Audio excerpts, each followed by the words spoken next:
Hello, কি খবর? কেমন আছেন সবাই? আমি জয়তী, স্মৃতির খাতার আরেকটা নতুন গল্পে সকলকে স্বাগত জানাই। বহু দিন ধরে ভাবছিলাম জানেন তো, দক্ষিণেশ্বর যাব। কিন্তু ওই যে বলে না যে ভাগ্যে না থাকলে মায়ের দর্শন হয় না। তাই জন্য আমার মনে হয় তার জন্য হয়তো হয়নি।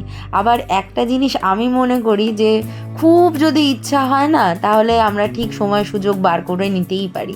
অবশ্যই আমাদের কপালে থাকলে তবে তো হবেই। এই যে এসে গেছেন আমার পার্টনার, আমার সব জায়গার ঘুরতে যাওয়ার সঙ্গী, আমার বর্তি। আমরা এখন যাব আজকে দক্ষিণেশ্বরে। অনেক দিন ধরে প্ল্যান করে করে করে করে অবশেষে আজকে আমার দক্ষিণেশ্বর দর্শন হলো, মা কালীকে দর্শন হলো। এই স্কাই ওয়াকটা কত বছর আগে হয়েছে। আমি এই দিক দিয়েই আমার অফিসের জন্য যাতায়াত করি। আমার শ্রীরামপুরে অফিসে যখন যাই, দক্ষিণেশ্বরের ওপর দিয়েই যাতায়াত করি। কিন্তু কীরকম কপাল দেখুন, আমি কোনোদিনও এই মায়ের দর্শন করতে যাওয়ার সুযোগ পাই না। সেই আমার বিয়ের 9 বছর হয়ে গেল। আমার প্রথম যখন বিবাহবার্ষিকী হয়, তখন আমি একটা পরিকল্পনা করেছিলাম যে মায়ের কাছে এসে আমরা দুজন, আমি আর আমার হাজব্যান্ড, এসে পুজো দেব। কিন্তু কোনোভাবে সেই তার করেও মানে হয়ে ওঠেনি, করা হয়ে ওঠেনি।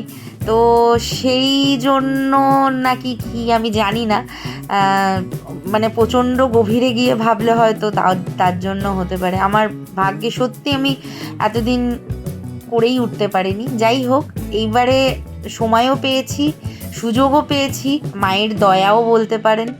আর কপালে ছিল, আর একটু আমার চেষ্টা ছিল। তার জন্য আজকে এত বছর পরে, প্রায় 9 বছর পরে আমি দক্ষিণেশ্বরে আসতে পারলাম, মা কালীর দর্শন করতে পারলাম খুব ভালোভাবে। অবশ্যই আমার সঙ্গে ছিল আমার বড়দি, তার জন্যই এত সুন্দরভাবে সাজানো গোছানো। আর মানে আমি এত দিন পরে এলাম যে মানে এত বছর হয়ে গেছে। আমি রিলসে দেখেছি, অনেকের ইউটিউবের যে চ্যানেল আছে তাতে দেখেছি, কিন্তু আমি নিজে কোনোদিনও চাক্ষুষ করতে পারিনি এত চেঞ্জেস। মানে সেই সেকালে গেছি, আবার এখন মনে হচ্ছে একালে। দক্ষিণেশ্বর সম্পর্কে তো কাউকে বর্ণনা করবার মতো কিছু নেই। সবাই সব কিছু জানেন, বরং আমিই হয়তো সব থেকে কম জানি, যেহেতু 9 বছর বাদে আসা। 9 বছর বাদে কি তারও বেশি বলতে পারি, কারণ বিয়ের আগে বেশ কয়েকবার এসছিলাম, কিন্তু এই রকম ওই যে হাতের কাছে কোনো জায়গা থাকলে না, সেটা বারবার আসা হয়ে ওঠে না। তো আমারও সেই রকমই কিছু হয়েছে। যাই হোক, এখন সবই আমি অজুহাতই দিচ্ছি আমার ভাগ্য দেখে। এখানে মায়ের মন্দিরটা আমি একটু ক্যামেরাবন্দি করে রাখলাম, কারণ ভেতরে তো ক্যামেরা অ্যালাউড নয়। আর এখানে আমি ফোনটার আমার ব্যাগটা জমা দিতে এসছি, নিয়ে তারপরে যাব হচ্ছে ডালা আর্কেডে। এখন তো সবই দোকান একটা জায়গায় করে দিয়েছে, বেশ ভালো, ওয়েল মেনটেন্ড। তো এইখানেই আমি জমা দিলাম আমার মোবাইলটা। মোবাইল তো প্রতি 5 টাকা, আর ব্যাগ রাখতে 10 টাকা, আর আরও কিছু আছে, এই 4টার মধ্যে দেখে নেবেন জুম করে।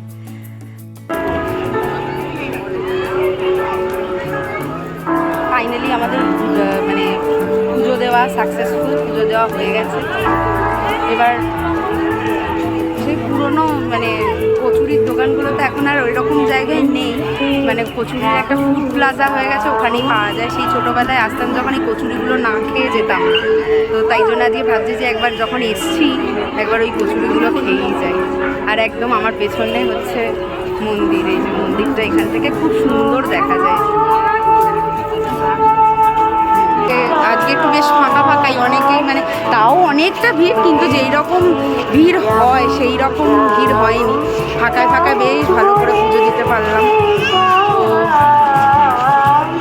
কিছু বলনীয় আছে বাবা, আমার দিদি এখন লিপসিং করছে, এত সুন্দর সুন্দর রবীন্দ্রসঙ্গীত হচ্ছে যে সবাই আমরা মানে একটু আধটু মুখ দিয়ে তো বেরিয়েই যায়, বাঙালি বলে কথা, রবীন্দ্রসঙ্গীত একদমই মানে। আর তাছাড়া মানে রবীন্দ্রসঙ্গীত শিখেছি, ছোটোবেলা থেকে শিখে বড় হয়েছি, তো তাই জন্য এই গানগুলো কানের মধ্যে আসলে মুখ দিয়ে বেরিয়েই যায়। যাই হোক, বেশ ভালো করে পুজো দিলাম। এই যে পুজোর ডালা নিয়ে এখন যাব হচ্ছে আদ্যাপীঠ একটু ঘুরতে, কারণ বহু বছর বাদে আমি আজকে দক্ষিণেশ্বর এলাম। মানে সত্যি কথা বলতে ভাগ্যে না থাকলে ঠাকুর দেখা হয় না। তো আজকে হঠাৎ করেই দক্ষিণেশ্বর যাওয়ার প্ল্যান করলাম দিদির সাথে, তাই দেখতে আসতে পারলাম। জানি না সঞ্জীবের সাথে কবে আসবো। এনিওয়েজ, ছোটোবেলায় যখন আসতাম তখন এখানে পাশ দিয়ে পুরো কচুরির দোকানগুলো থাকতো। কচুরি খেতে প্রচণ্ড ভালো লাগতো। এখন আর ওই দোকানগুলো নেই, পুরো ফুড প্লাজা করে দিয়েছে একটা। ওর ভেতরে গিয়ে দেখবো যদি কচুরি পাওয়া যায় তাহলে একটু কচুরি খাবো। একবারেই যখন সব পুরনো স্মৃতিগুলো রোমন্থন করছি তখন এইগুলো কেন নয়। তো একবার খেয়ে তারপরে দেখি যদি সময় হয় আজকে আদ্যাপীঠ যাব। মানে ইচ্ছা তো আছে আদ্যাপীঠ যাওয়ার, সময় না হওয়াটা ফ্যাক্টর নয়। খেয়ে দে তারপরে যাব হচ্ছে আদ্যাপীঠ। সূর্য এখন অস্তাচলের পাটে, কি সুন্দর লাগছে সূর্যটা। বক্তব্য তোমার? মা কেন খেতে পারবো না? কি কথা? দেখি কচুরি পাওয়া যায় কিনা। এই হচ্ছে বড় একদম, এই ইয়ের নিচে হচ্ছে এই ভোজনালয় ফুড প্লাজা।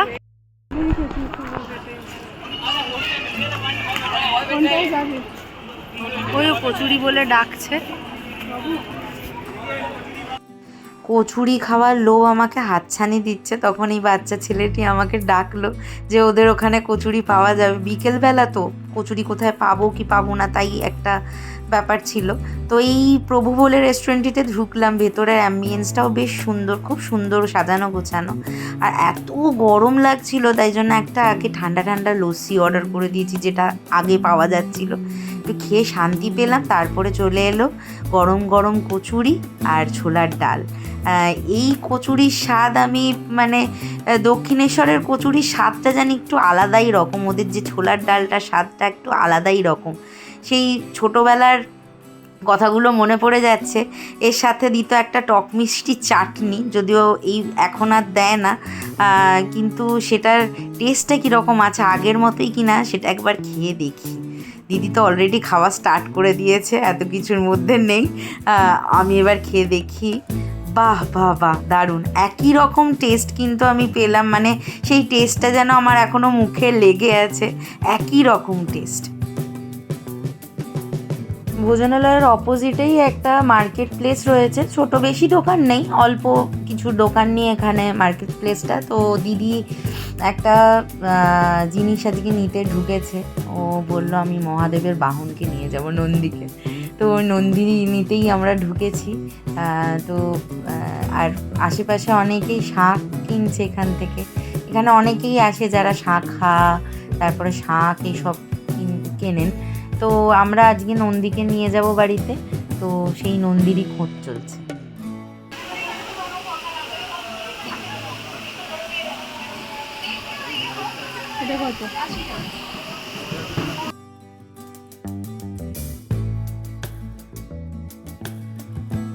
সন্ধে নেমে গেছে, আলোগুলো জ্বলে গেছে। এই আলোয় মোড়া মন্দির প্রাঙ্গণটা দেখতে কিন্তু আরও সুন্দর লাগছে, চোখ ফেরানো যাচ্ছে না। চলুন তাড়াতাড়ি এবার গঙ্গার ঘাটের দিকটায় যাই, সন্ধে হয়ে গেছে তো, নয়তো দেখতে পাবো না ভালো করে সন্ধ্যা আরতিটা। আর দেখতে দেখতে যাই কি কি আছে।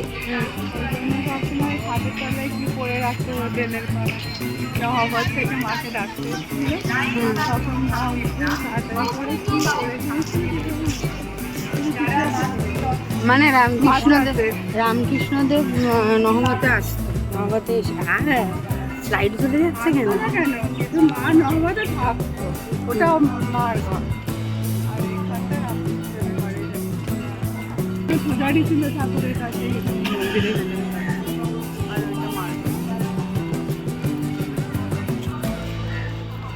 একদিকটাই শিবের মন্দিরগুলো, যেগুলো আমরা সেই ব্রিজের উপর দিয়ে যখন আমরা যাই তখন দেখতে পাই এই শিবের মন্দির আর দক্ষিণেশ্বরের মন্দিরের চূড়াটা।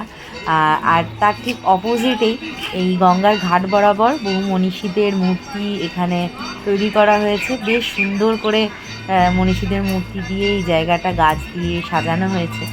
আর শুনতে পাচ্ছেন কাঁসর ঘন্টার আওয়াজ পাওয়া যাচ্ছে, মানে গঙ্গা আরতি শুরু হয়ে গেছে।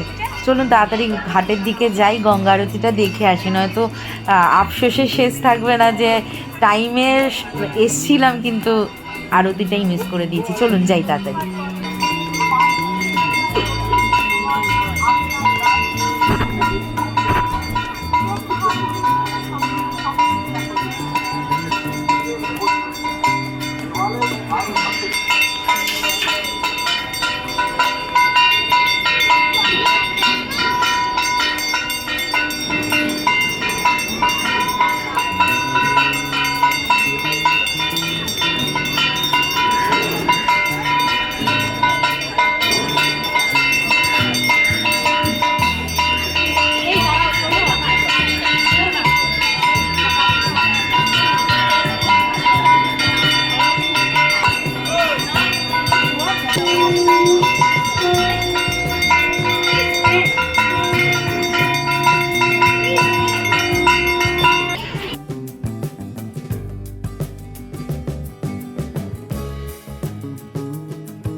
সামনে গঙ্গার এত টলটলে জল দেখে নিজেকে সংবরণ করা যায় ঘাটে না নামার জন্য, বলুন তো? আমি তো নিজেকে একদমই সংযত করতে পারি না। আমি একটা বোতলও নিয়েছিলাম। এখানে মনে হয় কোনো লোকই নেই যে গঙ্গার ঘাটে এসে আর গঙ্গার পবিত্র জল একটু বাড়িতে নিয়ে যাবে না।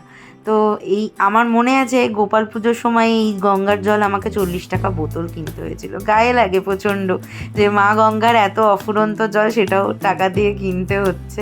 যাই হোক, সময় সুযোগ পেয়েছি, আমিও নিয়ে নিলাম। এই দেখ কেমন লাগলো আজকে হঠাৎ করে আমাদের হটগাড়ি প্ল্যান। হটগাড়ি না, অনেকদিন থেকে তো প্ল্যান। আমি কোথায় প্ল্যান করেছি অনেকদিন ধরে, আমি তো কালকেই প্ল্যান করলাম। আমি অনেকদিন থেকে ইচ্ছা তো। দক্ষিণেশ্বরে আসার ইচ্ছা অনেক দিন, কিন্তু কোনোদিনই মানে সাকসেসফুল হচ্ছিল না। কালকে হঠাৎ করে হয়ে গেল। কিন্তু এই সময়টা এখন গঙ্গার ধারে দাঁড়িয়ে না অসাধারণ লাগছে, কারণ এইমাত্র সন্ধ্যা হয়েছে আর চারদিকটা এখনো পর্যন্ত পুরোপুরি অন্ধকার হয়নি, হালকা হালকা একটু আলো দেখা যাচ্ছে, গধূলি লগ্ন। আর এই দিকটায় ব্রিজ, এই দিকটা ব্রিজের আলোগুলো আছে, তার ইয়েতে জলটার রিফ্লেকশনে এত সুন্দর লাগছে জলটা। গাড়িগুলো পুরো একদম লাইন দিয়ে গাড়িগুলো যাচ্ছে, তার আলো আর তার সাথে সাথে ব্রিজের একটা আলো। প্রতিবার আমি যখন এখানে আসি আর যাই, বাড়ি যাই, দুটোই বাড়ি, শ্বশুর বাড়ি, বাপের বাড়ি, সবসময়ই দেখি যাওয়ার সময় আমি যাচ্ছি, আবার যেন তাড়াতাড়ি আসতে পারি, আবার আসার সময়। আমাদের তো এইরকমই জীবন, যখন মানে বাপের বাড়ি সবসময়ই মনে হয় যে যেন প্রত্যেকবারে খুব তাড়াতাড়ি বাপের বাড়ি আবার ঘুরতে আসতে পারি। যাই হোক, এটা আমাদের যাওয়া আসার পথেই পড়ে। আমিও যখন অফিস যাই তখনও এই রাস্তা দিয়েই যাই। তো সববারই দর্শন করি মন্দিরটা, কিন্তু কালী মায়ের দর্শন হয় না। তো আজকে যাই হোক, ভাগ্যে না থাকলে কোনোদিনই হয় না, ভাগ্যে ছিল আজকে দেখতে পেলাম। এত সুন্দর লাগছে উপর দিয়ে বাসগুলো যাচ্ছে, বাস গাড়ি, আর তার রিফ্লেকশনটা পড়ছে জলটায়, তো সুন্দর লাগছে। আর ঠিক জোয়ারেরও সময়, এখন জলটা পুরো টলটল করছে।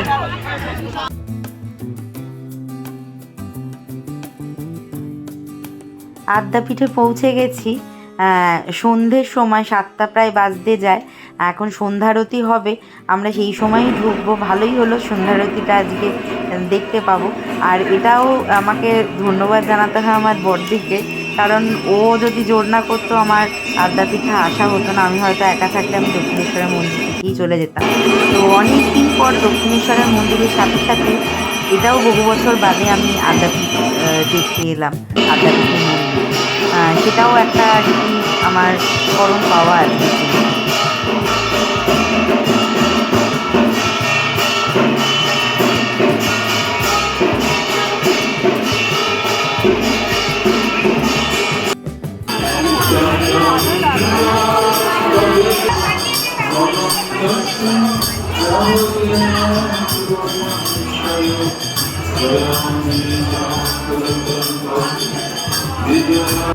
দেখছেন ভাগ্যে থাকলে কি কি না হয়। আদ্যা মন্দিরে আসার সময় মনটা মনে হচ্ছিল যে কোথাও যদি একটু ভোগ খেতে পারতাম। মা সেটারও সুযোগ করে দিল। আর আমার সবথেকে পছন্দের খাবার পোলাও, সেটাই পেলাম, পোলাও আর বেগুনি। আমি এখন নিয়ে যাব মায়ের জন্য। আর এখানে এই আদ্যা মন্দিরের ঠিক সামনে, মানে আদ্যা মন্দির এখন বন্ধ হয়ে গেছে, তবেই আমি ক্যামেরা করতে পারছি। আর তার ঠিক অপোজিটে এই জায়গা থেকে মায়ের দর্শনের জায়গা, নারী আর পুরুষের জন্য আলাদা আলাদা জায়গা করা, আর এইখানেই এতক্ষণ নাম সংকীর্তন হচ্ছিল। এখন এখানে ভোগ বিতরণ হচ্ছে। আমরা তো যেহেতু ভোগ আগেই পেয়ে গেছি, তাই জন্য এখানে আর লাইন দিতে হলো না আমাদের। সামনে অনেকগুলো মন্দির রয়েছে মায়ের মেন মন্দিরের আগে, তার সাথে সাথে মায়ের আদি মন্দিরও রয়েছে, যেখানে সব থেকে আগে মা পূজিতা হতেন, তারপরে মায়ের এই বড় মন্দিরটা বানানো হয়েছে। আজকে এত মানে কপাল ভালো আমাদের, আমরা মায়ের আদি মন্দিরে পুজোও দিতে পারলাম। একদম ঠিকঠাক টাইমে আদ্যাপীঠ ঢুকেছি। একদম মায়ের তখন আরতি হচ্ছিল, সন্ধ্যা আরতি শুরু হয়েছিল। খুব ভালো করে সন্ধ্যা আরতি দেখলাম, একটু ভিড় ছিল কিন্তু মাকে দর্শন করতে পেরেছি। তো যাই হোক, এখন বাজে 8টা 10-15 বোধ হয়ে গেছে। আমার অনেক দেরি হয়ে গেছে, এখনও আমার বাড়ি যেতে হবে। তো খুব একটা বেশি দেখাতে পারলাম না, কারণ মন্দিরে একদম মানে সন্ধ্যা আরতির পরেই মন্দিরটা বন্ধ হয়ে গেছে। তাই জন্য যতটুকুনি পেয়েছি, আর প্রসাদ পেয়েছি সব থেকে বড় কথা, যে যেটুকুনি ভালো হ্যাঁ খুব হ্যাঁ সবই পেয়েছি, মানে মনের সমস্ত কামনা বাসনা সবই পূর্ণ হয়ে গেছে। আজকের মতো ভিডিওটা এখানেই শেষ করছি। সবাই ভালো থাকবেন, সুস্থ থাকবেন। আমার চ্যানেল স্মৃতির খাতাকে অনেক অনেক ভালোবাসা দিই, আমার সাথে থাকবেন, চ্যানেলটাকে সাবস্ক্রাইব করবেন। খুব তাড়াতাড়ি দেখা হবে পরের একটা ব্লগে।